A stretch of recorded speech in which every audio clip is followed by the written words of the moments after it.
I'm here with episode 4 of OPL's Art at Home. This is a little YouTube series where I take you through some of the more notable works in the library's permanent art collection. And today's episode will be looking at scandals and gossip. So I have, I think, 3 artists today whose work or whose lives have been involved in some kind of scandal or gossip or secret. And I just think these are fun little stories to tell. I've been looking forward to this episode. So I do hope you enjoy it. Let's get started. This piece, simply titled Composition, is an acrylic painting on canvas by Jean Saucy. Apologies for mispronunciation. The painting is a gift of the Province of Ontario's Centennial Art Collection. It was gifted to the library in 1970 along with a few other pieces from this collection. We'll discuss the Centennial Art Collection more in a future episode. Saucy was born in 1915 at Green Island, Quebec. He was an artist, a collector, and a former museum director. He'd studied at the L'École des Beaux-Arts du Québec and continued his development in Paris by taking courses at the Académie Julienne as well as the École de Louvre. His teaching career spanned several years and occurred in several places of education, the École des Beaux-Arts Québec, the École Normale de Laval, as well as the Académie de Québec. In 1967, after 30 years of success as a draftsman, a painter, and an art teacher, Saucy was nominated as head of the Musée du Québec, today known as the Musée National des Beaux-Arts du Québec. Strangely, his first order of business after being nominated director was to cancel a retrospective devoted to his own work that had been programmed by his predecessor, Guy Viard.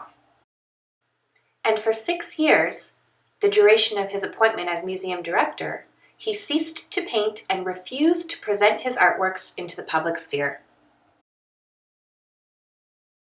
Even after he left his post at the museum, Jean Saucy keeps his artworks out of sight and dormant. In 2008, 5 years after his death, curator Sébastien Houdon was tasked with restoring the painter's rightful place in the history of Quebec art. And so in 2016, after half a century of dormancy and secrecy, 60 Jean Saucy works, including documents, artifacts, and press clippings, were reunited in a retrospective exhibition titled Jean Saucy, Clandestine Painter. The exhibition traveled throughout Quebec. Its purpose was to allow visitors to familiarize themselves with a little-studied collection in the history of art in Quebec. Painter and muralist Guy Montpetit obtained an art degree from the École des Beaux-Arts de Montréal in 1961 and studied for 2 years in Paris. He received a diploma for teaching with a specialization in plastic arts and obtained a Quebec scholarship for a study trip to Europe where he studied communication techniques with hearing-impaired children. Guy Montpetit is known for whimsical, high-color field designs with acrylic and gouache. He has mainly focused on murals, the integration of art and architecture, and social involvement such as developing an art teaching method for hearing-impaired children. Montpetit has also created 3-dimensional pieces and mural paintings. His work was chosen to be part of Art in the Metro, with his mural located at the Assomption station of the Montreal Metro system. Montpetit is represented in the collections of the National Gallery of Canada, the Art Institute of Ontario, the Montreal Museum of Fine Arts, among other public and private collections. Montpetit was one of the hundreds of artists who was also involved in the ill-fated 1976 Corps d'Art exhibition in Montreal. Now this is the scandal that I've been waiting to tell you about. In the mid-70s, artist and architect Melvin Charney was tasked with putting together what was intended to be the principal arts and cultural component of the 1976 Summer Olympics in Montreal, Canada. And this is how Corps d'Art was formed. Corps d'Art was a 6-kilometer-long public exhibition of monumental installation artwork that took place in Montreal for 6 days in the summer of 1976. It was intended to be the principal arts and cultural component of the 1976 Summer Olympics, showcasing approximately 60 artists and the collective efforts of hundreds more in the creation of 16 installations and hundreds of performances. Corps d'Art included artworks that engaged with the history of Montreal, as well as the social and economic problems that were current within the city. The artists and their works addressed the exorbitant costs associated with the Olympic Games and Mayor Jean Drapeau's approval of the demolition of many heritage properties to make room for the Games. Corps d'Art was an expression of frustration and criticism of globalization, modern urban planning, politics, religion, and even the Olympic Games themselves.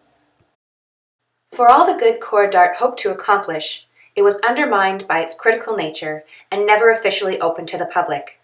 In a highly controversial decision, Mayor Jean Drapeau had the entire exhibit illegally torn down in the middle of the night, just 2 days before the Olympic Games set to begin.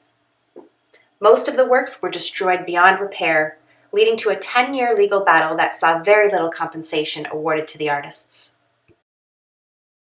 And this brings us to the third artist in our collection with a story to tell. While little is known about the Toronto-based artist, Kenneth Dawson was believed to have worked with Harold Town, a very influential artist of the 1950s.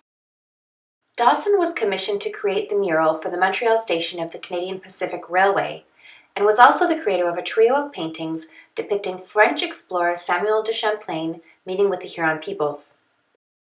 This triptych once adorned the walls of Orillia's historic Champlain Hotel bar. In the early 1980s, after sustaining years of smoke damage and a puncture hole to make way for some air conditioning, the paintings were acquired by Dawson's nephew, who had the works professionally restored and later donated to the Orillia Museum of Art and History. Years later, 2 construction workers involved in another remodeling of the hotel would rescue more Dawson murals hidden beneath a layer of drywall. Indians and Canoes is a smaller version of one of those half-dozen paintings retrieved from the hotel. When the men attempted to sell the paintings anonymously for $1 million through an online auction, Orillia Today published the details in an article. Soon after, the mysterious sellers contacted the paper and allowed a reporter a sneak peek at the rescued works stored in a barn located outside the Orillia area. The men had since offered to sell the murals to the Orillia Museum of Art and History, but the price may have been too steep. Right now, the current whereabouts and condition of these murals is unknown. Well, there you have it for episode 4, looking at the secrets and scandals involved in some of the artworks and artists of our permanent collection. Don't forget to like our posts and subscribe to our YouTube channel. Check us out on Facebook, Instagram, all the social media. There's lots to see and do. And I will see you next week for episode 5.